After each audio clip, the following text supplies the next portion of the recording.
Hi, everybody. You're listening to 103.9 FM WOZO. This is Autumn. It's the Knox Community Well-Being Show, and my guest is David Habel, comedian, founder of the Open Mic at Beard and Brickyard, and all kinds of other things, artist, musician. And David and I are, I'm really lucky and blessed because David and I are going to be doing a series together on mental health, and I'm so thankful that he's willing to do this series with me. This episode, we're going to be talking about trauma, and so I'm just going to hand it over to David and let him have a conversation with you.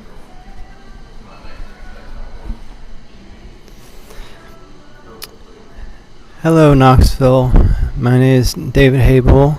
I was born in Asheville in 1990, but I grew up here and went through the school system until I graduated in 2008, and went to a bunch of different places for the next few years after that. But I wound up back here in 2014 and have been living here and trying to help build in my own way the community and my friends up in a positive direction ever since. So David and I talked before because he did an interview with me about the work that he's doing and how he came to be working in comedy and all the different places he's been and things he's been through, and we're talking about mental health and the process of trauma and what happens to us when we're traumatized and how we know that we're traumatized. And David came to me and said, why don't we do a series on this? And I was jumping up and down with excitement because it's a tough subject and so many people don't want to talk about it, and so many people feel if there was just one person who was talking to them about it, it would be such a better place for them. So I'm thankful that David's willing to do this. So David, I want to let you talk about. We had some ideas that we were bantering around before we pressed the record button, and I'm just going to let you talk a little bit about those. And to say also that if you are in need, before we go much further, if you are in need, we're going to put some contact information up on the Knox Community Wellbeing pages so that you can find some information. We are not clinicians. We are not therapists, licensed therapists. We're just folks that are talking about our own experiences of this in the hopes that it can help someone else. Yes, and I'm someone who was born to a family that wasn't able to provide for me. So I was removed by Children's Services when I was 4.5, and that was really the first experience of that sort, and the first trauma of that sort that I went through.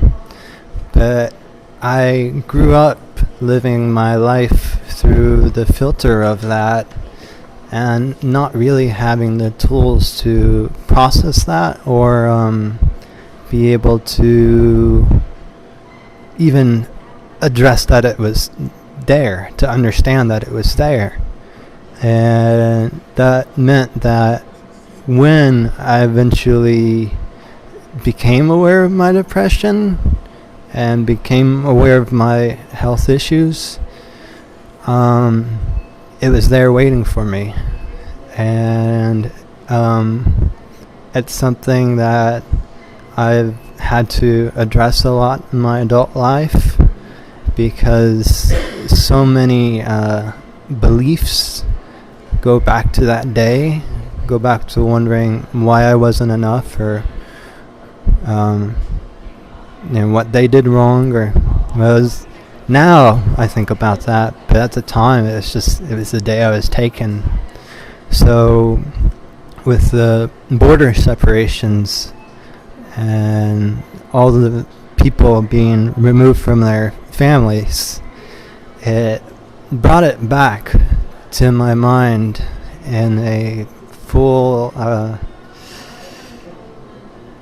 impact. And since then, I've not really been the same because I can't untie what happened to me for a good reason happening to thousands of people for a bad reason. And so with regards to that, I guess one of the important questions is, how do we know we're traumatized? What is the soonest you can become aware? What can we do when we realize it? In my case, I get kind of a knot in my chest, and my breathing picks up, and everything just feels like flight or fight. And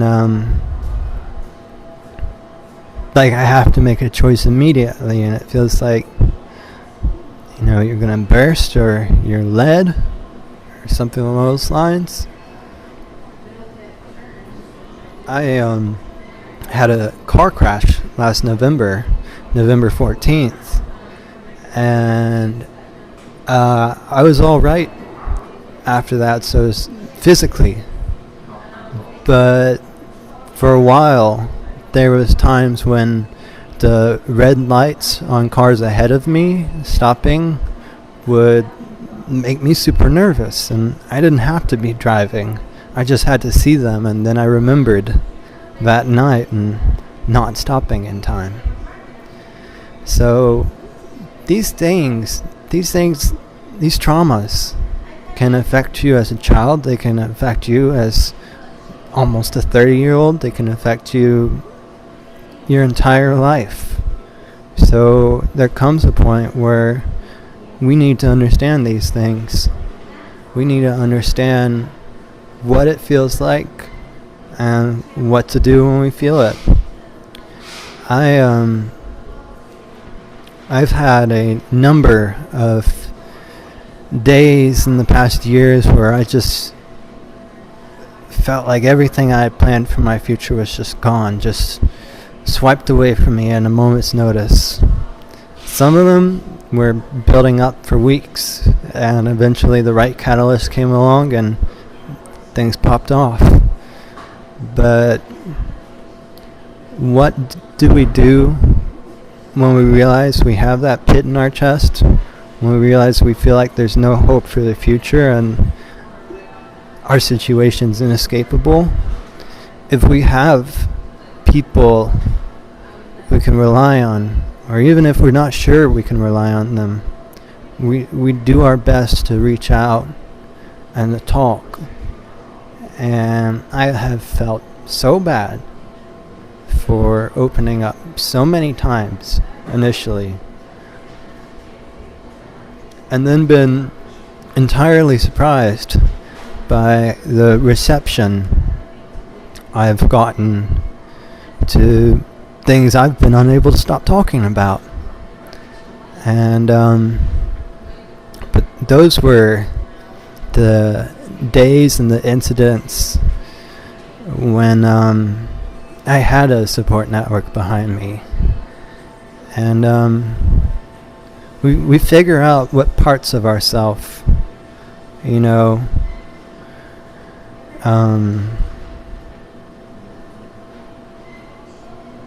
what parts of ourself have been impacted by this. Are we suddenly unable to talk to people of a certain gender? Are we suddenly unable to talk with men with beards, or teenagers, or older folks? As the days go by from these incidents, it becomes clearer and clearer what parts of our life we no longer feel comfortable with. So I think just being able to look at the situation, look at the person, look at the place, look at the thing, and treat it like a death. I mean, especially if it is one, but treat it like that, because it is something. It is an ending of some sorts that we have to grieve over. And if we reach the point where we're able to start grieving over it, then it's entirely possible to reach the point where we're able to accept it and eventually, still feel that pain randomly or sporadically or constantly, just there as a low level lying dull thud of a pain. But it stops being quite as shocking in time. And I think one thing that's really important to talk about is, what do you do when you're in it? What do you do for the next 12 hours? Well, I mentioned talking to people earlier, but what if there isn't anyone to talk to? What if there isn't anywhere to escape to from the thoughts? Well, what have been your go-tos in your life? What have been your albums? What have been your shows? What have been your songs? What have been your favorite parts of nature? What were the things that you were doing before that day that you cherished, that you've moved away from by association? In some of these cases, if you can literally, physically get yourself moved out of said situation, then that's the first step. We have belongings, we have all these things. And if you have animals, if you can get your animals out first, do that. Then all that's left is just you. And you're just as important, but there's no, point in other people or creatures suffering for the people who don't know how to act right towards us, or the situations that are just unfair in sheer circumstance. I'm going to pass over to Heather for a minute and take a breather. I was thinking, David, about what you do when you don't have anybody to talk to, and all of your ideas and your examples are really perfect, because I think we do it and we don't realize that we're doing these things that help us. Like, we don't stop to think music actually helps me process.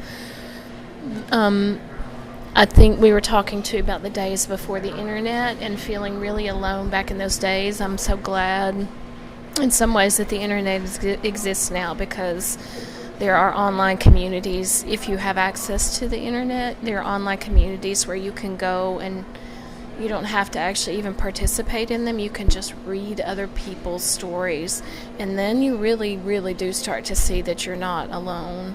And you can, especially in terms of mental health, or if you've been through abuse, or any number of things, pretty much any topic that you're feeling at that moment, there's somebody else out there, and you can, I find that it helps to reduce the isolation a lot. So, and gets you out of your own head, makes you, a lot of times when we go through trauma, we really think, especially if we've been raised in situations where we had attachment, where we weren't modeled good attachment to our parents, so we think it's our fault, and it's not.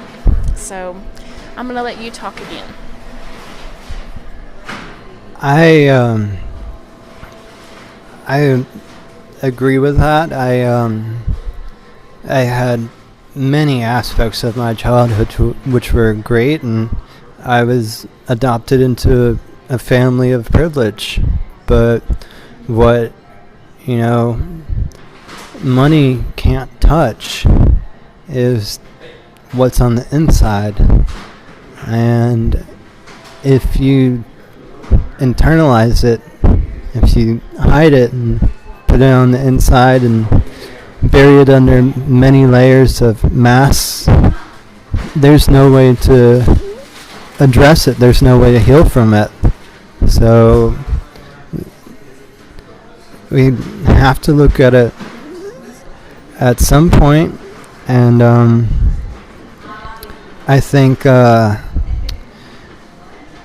what we can do if there's no one to talk to, I've found great solace in music. I've got albums and artists who I think, who are the angriest or who are the cockiest or who are the most amped up musicians out there. And every day play that album and hype yourself back into existence. That's what I call it. Because after so long of listening to, be it Kanye, be it Eminem, be it Queen, be it, whatever, these people who emotionally engage and allow you to have conversations that you may not be able to have with the persons who have done these things or, been affected and just shut down. It's important to find a way to have these conversations, and if we can't find the people to do it with, we have to do it through music, because that or books or these online communities, they put words through our heads which block the words that are already running through our heads, and help at least with a temporary respite from it.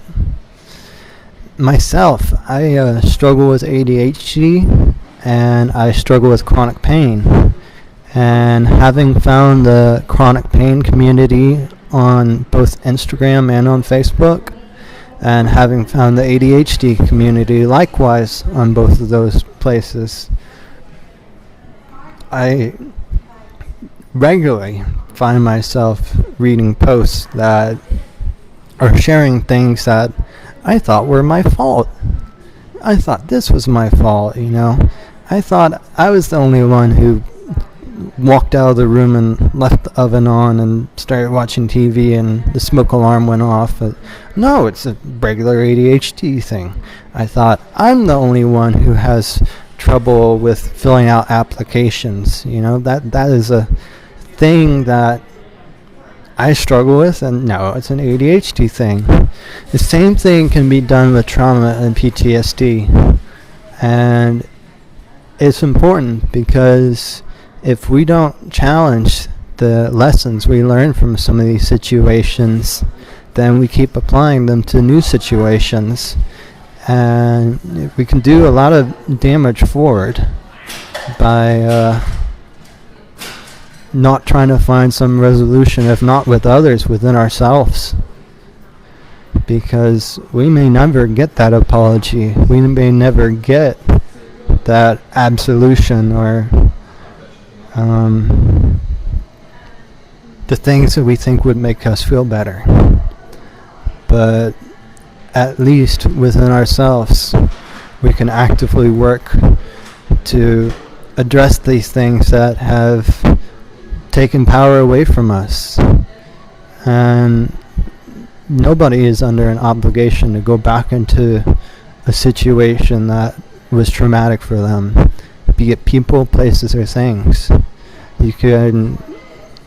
You are valid in avoiding it as much as you want to. But if you decide to and have the friends to do so, bring a couple friends, bring some kind of support system so you have backup if you get to feeling overwhelmed, and don't just have a bunch of people saying, "Oh, what's up, what's wrong?" Just 3 or 4 people who know what's wrong and will get it if you flash them a look and leave with you. But those are some more thoughts I've got, and some strategies that have bought me a lot of time when I didn't think I had a lot of time, and I didn't think I had time to re-plan my life. But it takes a lot of steps, depending on the trauma, to get back to a place where you can say, I belong here. It's not going to go bad just because it's me. But, you pick your situations that are worth it and that aren't worth it. Go for the ones that are. Because I have left passions of mine behind over minor incidents happening at times. It hasn't always been trauma that has been the stop for it, but just the negative feeling of that moment was enough. And I think that we can change how this is perceived, but we do it actively, we do it as a community, and we learn to sit with our discomfort when our friends are bringing us things that are going with them. Is it polite of them to ask if we have the energy ourselves to deal with it? Yes. But if my friend's dog has just been hit by a car, I think I'm going to put down whatever I'm doing and try to do what I can to help them, if I can. And I'm sorry for everybody who's lost pets that way. I just mean it as an anecdotal example. You said two things there, David, that I think you said a lot of things that are vital, but two things that hit really close to home for me, and that is, you may not get the apology that you're hoping for that's going to make you feel better, and how do you work within yourself to give yourself that power back? And also, and really I'm so stuck on that one, but that building sometimes the last thing you want to do when you're in depression, or when you're struggling with fear or humiliation or shame, and you don't want to come out of the bed and you don't want to talk to people, the last thing you want to do is to go and try to either make new connections or new friendships, or talk to people who are already your friends. But it is so vital to try as hard as you can, without shaming yourself if you can't, to reach out to your connections, because doing this alone is so difficult, and it can perpetuate that mind frame that there's something wrong with you. You need that thought stopping process, which is something you were talking about, that music and art and other things that help take you out of yourself. You need to, the thought stopping process is so important, because you'll get into that loop and will spiral. So for me, I was always a person waiting for that apology. I've been a person waiting for that apology. And I've been a person who thought that you could affect change in other people just by teaching them and changing yourself. And you're not saying that, and that's a wonderful thing, because that is a lesson I've had to learn the hard way, that we can only change ourselves. Yeah, I agree with that. Not everybody wants to learn to be better, and not everybody thinks that what they're doing is inherently bad. There's a lot of people who might act like villains at times, but are definitely the heroes of their own stories. And accepting powerlessness over that, while doing our best to maintain boundaries, it's tough. And I've been through many parts of my life where I thought, if this person just says this thing to me, I'll be so much better. And then when it came, it was either insincere or under duress. And it was empty. There was nothing of the sort, and I felt like more of a fool for wasting my time. But by creating things, like Heather was saying, by creating things that are of you, those are things that they or that situation can't take away from. And if it's your art, if it's your community, try a different art. Try a different thing for a while, where you don't have the, it's that person kind of stigma already attached to you. Your people don't have a predisposed opinion. And I've made the switch a couple times between communities because I felt I had to start over with a clean slate. And I had hit a point where I had been dragged around through too much trauma and too much drama, and watched my friends get dragged through too much of it as well.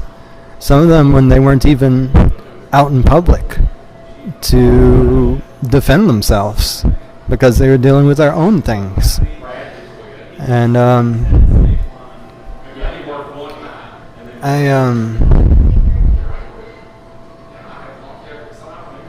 I do stand by creation. There's some people who say that creation is right next to godliness, and I think there is a beauty in retaking control. And if you don't make art, if you don't make music, if you don't tell jokes or write or whatever, if you can sing, if you can go and do something like live action role play in the park, or find a store to sit in where there's people around, but you can see them, you can see the entrances, you can see all the things that could impact you in your line of sight. And you pick your places, you pick your scenes, you pick your people. Sometimes they're picked for you, but you always have the right to walk away. And there's nothing wrong with doing it, and it's not an admission of failure. It's not something that makes you less than. Sometimes it's the only option to reclaim your peace of mind or find it in the first place. And there's a lot of work to do overall.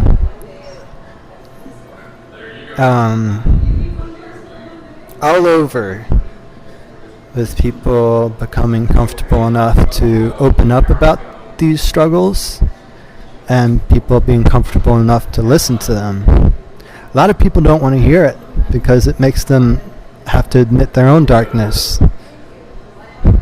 But we have to face these things at some point, because they'll always be facing us if we don't. And it's not easy, and it feels fake at times. You might feel like an imposter, you might feel like you're lying to yourself, but it's a matter of practice, and it's a matter of staying active, making it your active practice. And everybody's capable of it. I used to think that my life inherently would not end up a good life because of the situation of the family I was born into. I thought their same mental instability will hit me when I'm 18, and that'll be it. And I worried myself into a breakdown that year. I didn't ask for help with it. I didn't think I could. I didn't know how to. I think that's an important thing.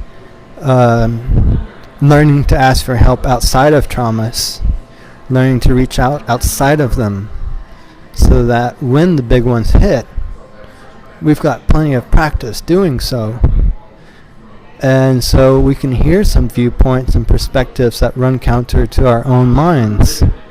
Because I can't express enough how far our minds can take us away from objective reality and from the possibilities of what we can do. I think something that's really important for people who have just been through a difficult time or been through trauma is remembering that, yes, there are bad surprises, but there are good surprises too. And if we have the space to believe in the bad ones, it's on us to find a space to believe in the good ones, because they are there. Long after I felt people were done with me, I've kept making new friendships. I've kept building new links between communities. And it's been a privilege, because I was a lonely person. I still am at times. But being able to help bring others up with me, that's the kind of power I want. I don't want to tear people down. I don't want to humiliate them or get one over on them.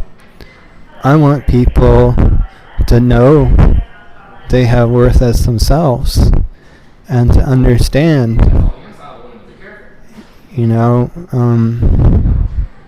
that they are worth having worth. They are worth having self-worth. And all these changes mentally and behaviorally and lifestyle, all of them might feel fake as anything for a while. But you repeat and you find out what your particular brand of it is, and I guarantee you, after long enough, you won't be thinking about it feeling fake. You'll just be thinking about how much you missed it when you didn't do it. And then you have something linking you from week to week, something you care about enough to miss.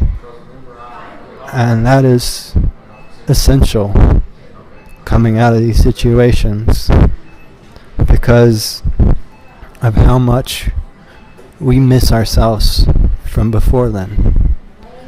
But we can't get ourselves before then back. We can get parts of ourselves, but we have to be okay being a new person with new information and new boundaries, new refusals to accept things that got us into those situations, or accept kinds of people who encouraged us to just go into autopilot, just have at it. Autopilot gets me into trouble. I think it probably gets a lot of people into trouble. Don't get me started on the drivers around here, but I'm going to pass this back to Heather for a minute again. I'm so thankful that David is talking about this. I was thinking about some of the things you were saying, and how I was thinking about folks who may not even know what trauma means, or what the definition of it is, or if what they're feeling is based on trauma. Or sometimes I have people, and I went through this for a period of time, even wondering if what they had been through was a trauma, or if they, you hear this a lot in the abuse, people who've been abused. Was I abused? What is abuse? What constitutes that? And one of the things I want to say is that if you feel it and it doesn't feel right, that's all you need to know, really.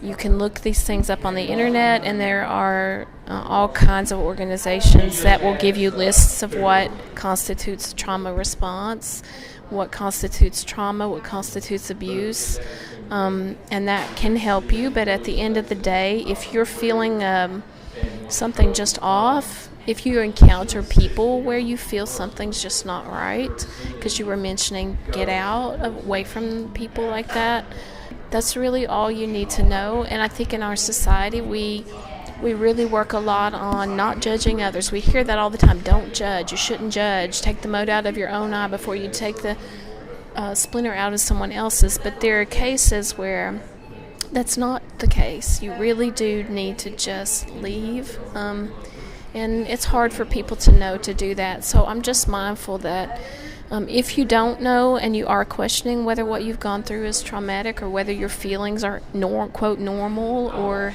after what you've been through, you can find those things in books or on the internet or talking to other people.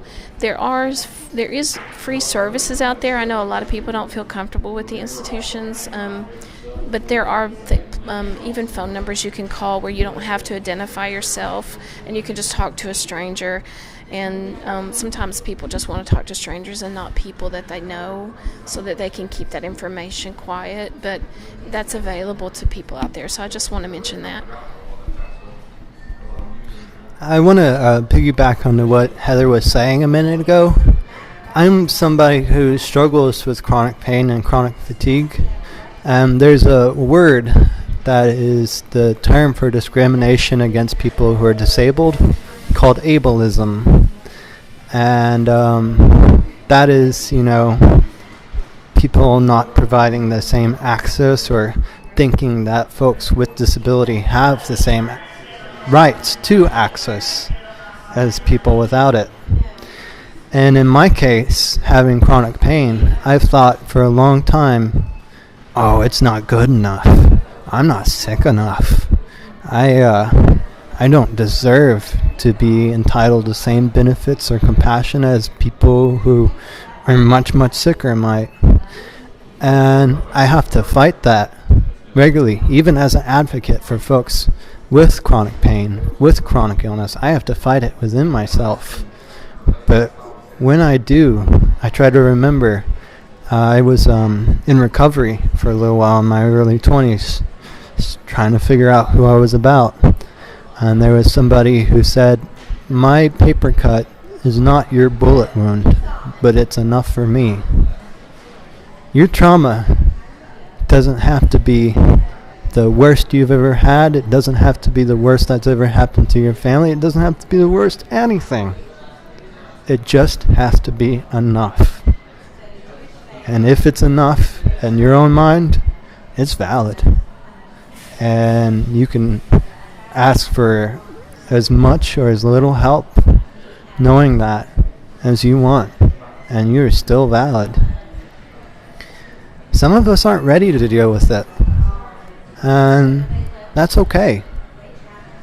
I spent a long time not dealing with it, and I was hurt from it, and some other people were, but I was not in a place where I was stable enough to start tackling these things and keep my current life running.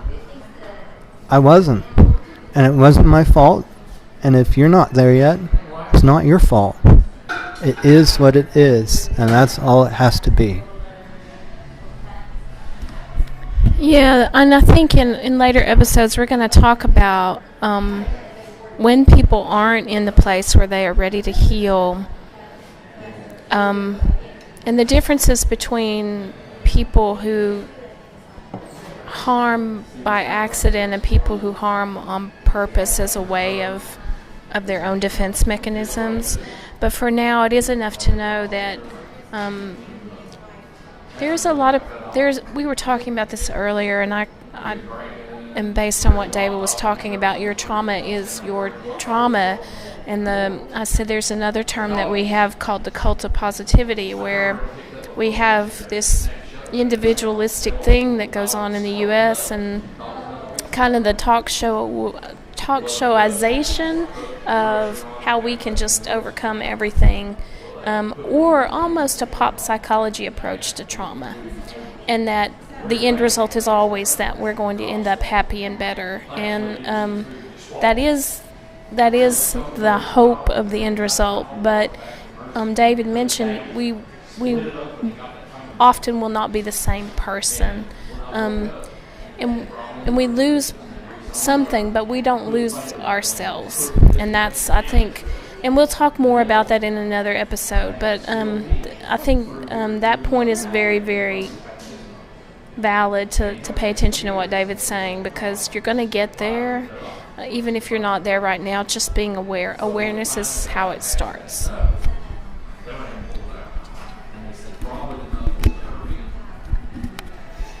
I agree. Awareness is how it starts, and our lives are not on a timetable. I've had all sorts of advisors and partners before who've wanted me to grow up at their pace, and it doesn't work like that. You can try to force someone else to grow, but if they don't believe that they need to change, you're hitting your head on a wall. You are possibly doing more damage to yourself by persevering on it, by focusing on it, than not. And that is part of the journey, is that we have to accept that our resolution might not look like what we hoped it would, but our thoughts, our mind, that's the final frontier of autonomy. And even through the worst stages of trauma, if we can find a way to keep ourselves connected with reality, staying hydrated, holding a cold stone, feeling the cold wind hit you in the face, or the sunlight on you, or taking a good bath with classical music, something to give back to yourself what people or situations have taken from you. So we have to actively heal. That's just it.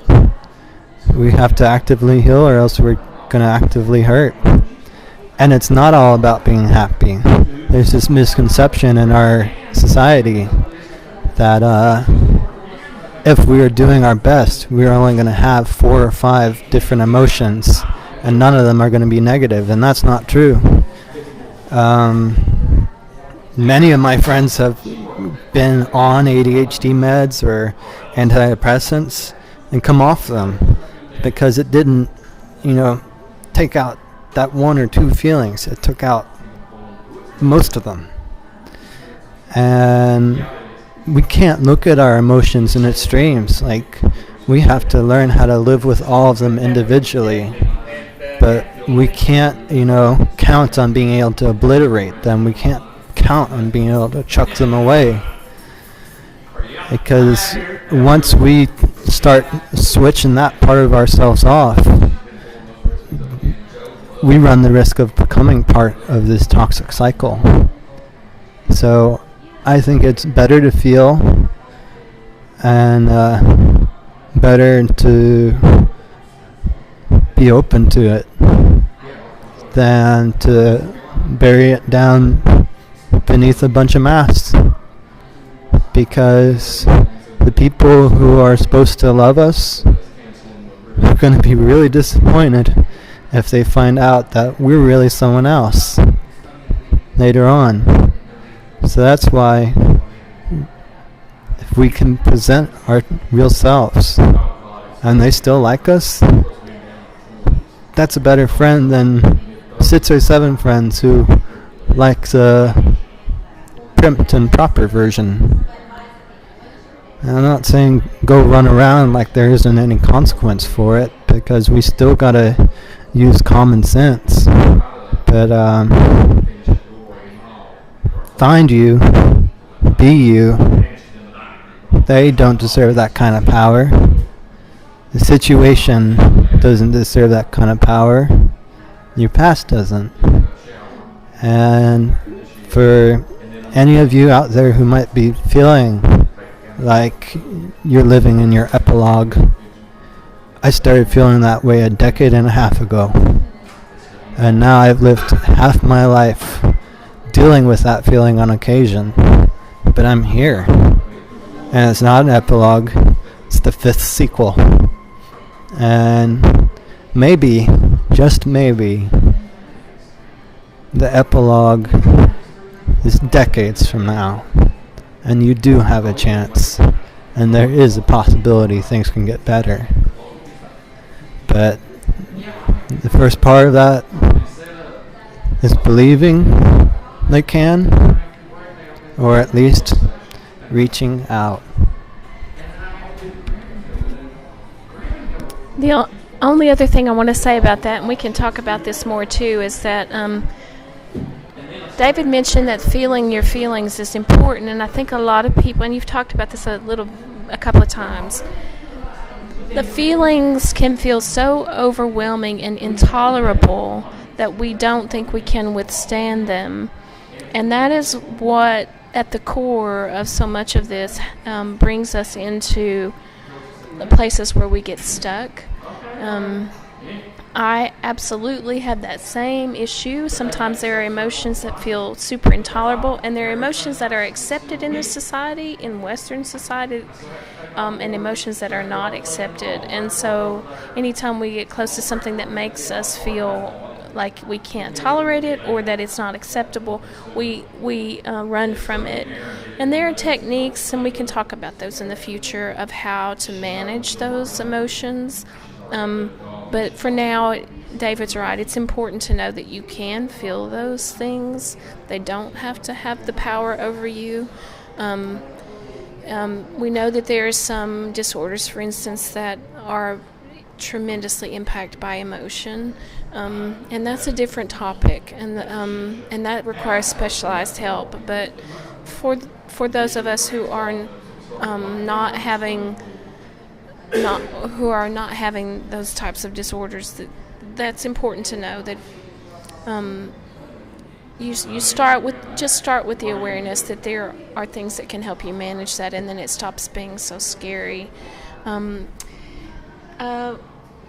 going to let David talk more, and then we're going to see what we're going to do from there. But Heather's right. There are resources out there, and some of them might be beyond your budget.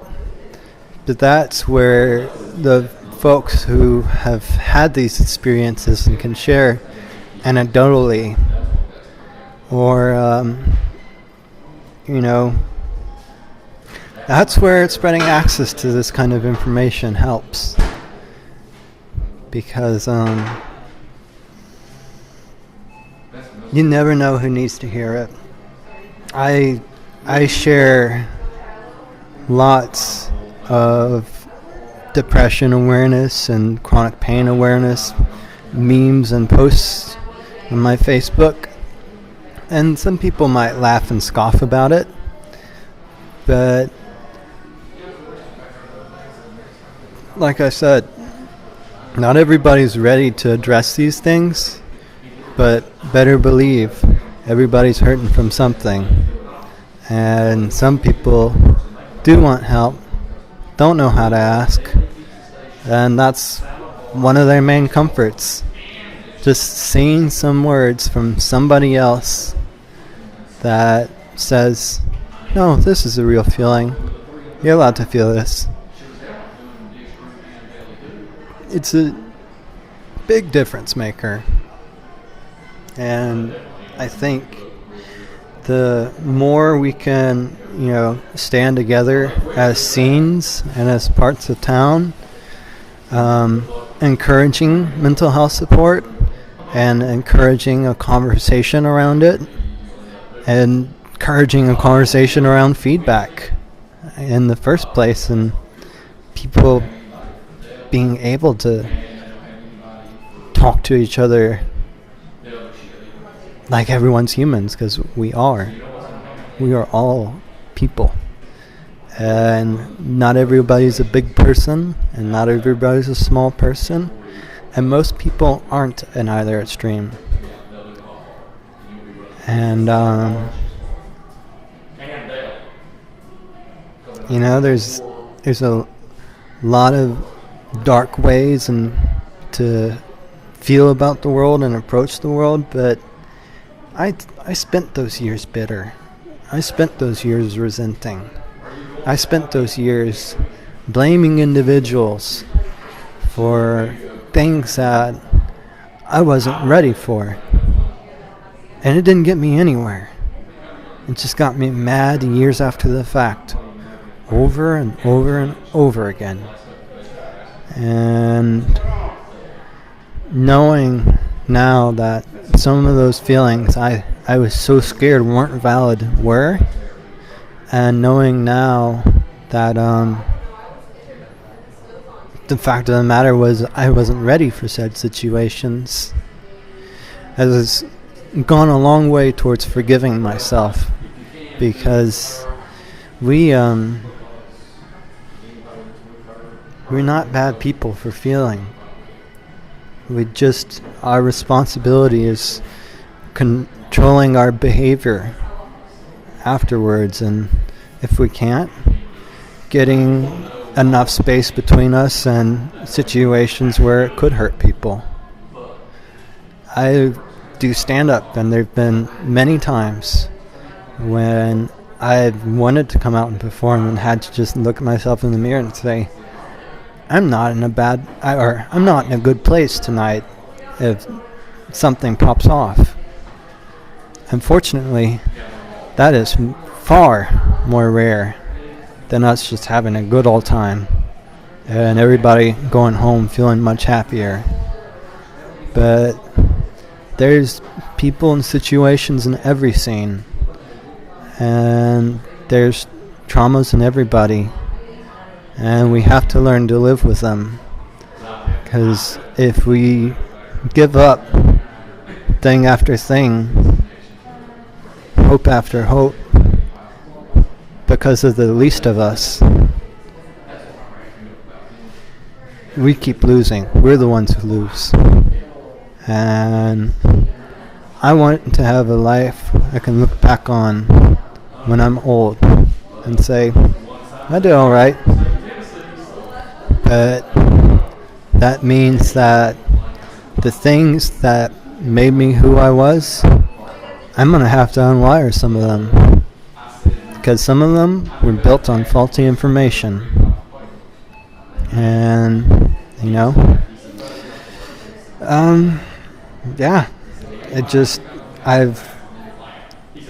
I've lost a lot of people in the past few years, and I know a lot of people who've lost a lot of people to various things. And I'm tired of it. And I feel like it's time to say something. Because I'm here when I didn't think I was going to be. I'm here when I didn't think I would have the strength to endure. And I want you to know that I've made it, over a decade past what I thought would be my sell-by date, so to speak. And it's possible. It is. Even for you. Well, nobody can say that better, David. So I think we'll end this episode here. We're going to start another one very soon. We're going to do a series. I'm so excited. I'm just sitting here. The sun is shining. I'm listening, and this whole thing, everything David says just gives you hope. I think at the end of the day, it's hope that we're looking for, and it's hope that we hang on to. And when we don't have hope, we need to try to go where we can find some hope. So thank you for talking about that today, David. It's been absolutely wonderful. We've got more coming. We've got other things we're going to be talking about around trauma and mental health, and all kinds of other aspects of mental health. But I'm going to let you say whatever you want to say last, and then we'll close it out. And we're going to be doing this as a series, so look out for that over the next few months. Thank you so much for tuning in today. I hope that some of what we've talked about has been able to resonate and to help some people out there. I know the only way to change the culture is if we add our voices to it and become the people who speak up about it. And we can do it together, and we can keep making the world a better place. And I'm so excited to be able to start this journey with Heather, and I'm so excited to be able to start this journey with you. Thank you so much. All right, everybody. You can find out more information about this on probably both mine and David's Facebook and Instagram pages. That's David, can you tell folks how they can find you? Yes, you can find me on Facebook at David Habel, Habel. You can see me locally in Knoxville. I do stand-up around here, and I make electronica too, so you can see me at some of those places. We have good things for creative folks around here, and it really can help if used right. So I want to thank you again for listening, and I hope you have a lovely day, afternoon, morning, evening, whatever it is. And thank you. All right, folks, and you can find me, this is Anam, A-N-A-M, on the Knox Community Well-Be, and it's Well-Be, not Well-Being, on WOCO Radio 103.9 FM. And until next time, thank you for listening.